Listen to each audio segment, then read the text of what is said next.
Orientation filter. So இந்த orientation filter விட்ஜெட்ல என்ன ப்ராப்பர்ட்டி வந்து நம்மளுக்கு ஃப்ளோ ஆகுதுன்னா, இப்போ ஏதோ ஒரு நீங்க அ ஒரு சைஸ் ஆஃப் டிவைஸ் வந்து நீங்க கனெக்ட் பண்ணியிருக்கீங்க.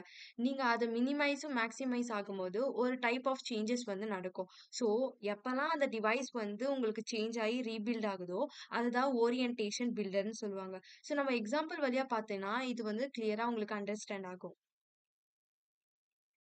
ஸோ ஃபர்ஸ்ட் இந்த பில்டர்ல என்னோட மெட்டீரியல் ஆப் வந்து நான் இம்போர்ட் பண்ணியாச்சு. ஸோ ஃபர்ஸ்ட் என்னோட ஹோம் பேஜ் ஸ்டைல்ல என்ன குடுக்குன்னா, orientation filter. So it is nothing but it will rebuild when the device was orientally changes. ஓரியன்டடா எப்பலாம் நம்ம டிவைஸ் வந்து சேஞ்ச் ஆகுதோ, அப்பலாம் நீங்க குடுத்த அந்த கண்டிஷன் வழியா உங்களோட அவுட்புட் வந்து விசிபிள் ஆகும். ஸோ பேசிக்கலா இது இஃப் எல்ஸ் கண்டிஷன்ல தான் ஃப்ளோ ஆகும். நெக்ஸ்ட் நம்ம என்ன பண்ணணும்னா, ஒரு பில்டர்ல வந்து ஒரு கான்டெக்ஸ்ட்ல ஓரியன்டேஷன் அப்படின்னு சொல்லிட்டு நீங்க பிளேஸ் பண்றீங்க. ஸோ இந்த பில்டர் என்ன பண்ணும்னா, இப்ப நீங்க ஒரு ஃபங்ஷன்லயும் நீங்க கால் பேக்ஸ் குடுக்குறீங்கன்னா, அந்த ஃபங்ஷன் வழியா நடக்கும். பேசிக்கா இது வந்து 2 பாராமீட்டர் கொண்டு இருக்கு. ஒன்னு வந்து கான்டெக்ஸ்ட், இன்னொன்னு வந்து ஓரியன்டேஷன்.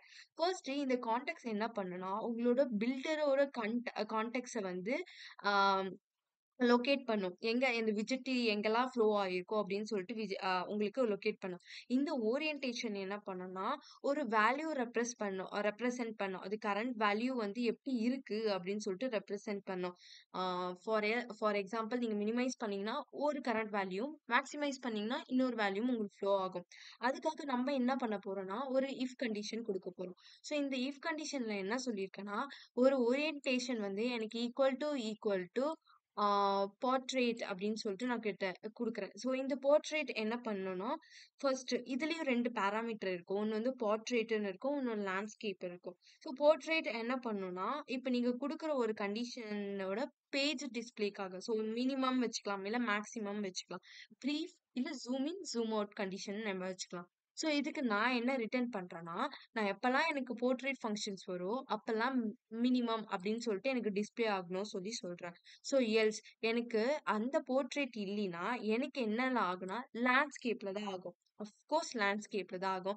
ஸோ இதுக்காக நான் என்ன சொல்றேன்னா, மேக்ஸிமைஸ் ஆகணும் அப்படின்னு சொல்லிட்டு நான் ஒரு கண்டிஷன் குடுக்குறேன். பட் இதுல நம்ம லேண்ட்ஸ்கேப்ன்னு குடுக்கல. லேண்ட்ஸ்கேப்னா ஒரு மேக்ஸிமமா உங்களுக்கு ஒரு டிஸ்ப்ளே ஆகணும்னு சொல்றது தான் வந்து லேண்ட்ஸ்கேப் அப்படின்னு சொல்லுவாங்க. ஸோ இப்போ உங்க ப்ரோகிராம ரன் பண்ணி பார்த்தீங்கன்னா, உங்களோட டிஸ்ப்ளே வந்து இப்படி தான் இருக்கும். ஸோ இப்போ பேசிக்கலா நம்மளோட கண்டிஷன் வந்து போர்ட்ரேட்ல இருக்கு. இதுதான் வந்து போர்ட்ரேட். ஐ மீன் இது வந்து மினிமமா இருக்கு. ஸோ உங்களோட ஸ்க்ரீன நீங்க வந்து மேக்ஸிமைஸ் ஆனீங்கன்னா, இது லேண்ட்ஸ்கேப் வழியா மேக்ஸிமம் இருக்கும். ஸோ மறுபடியும் நீங்க வந்து போர்ட்ரேட் வந்தா மினிமம் வரும். ஸோ இந்த மாரி கண்டிஷன் தான் ஓரியன்டேஷன் பில்டர் அப்படின்னு சொல்லுவாங்க.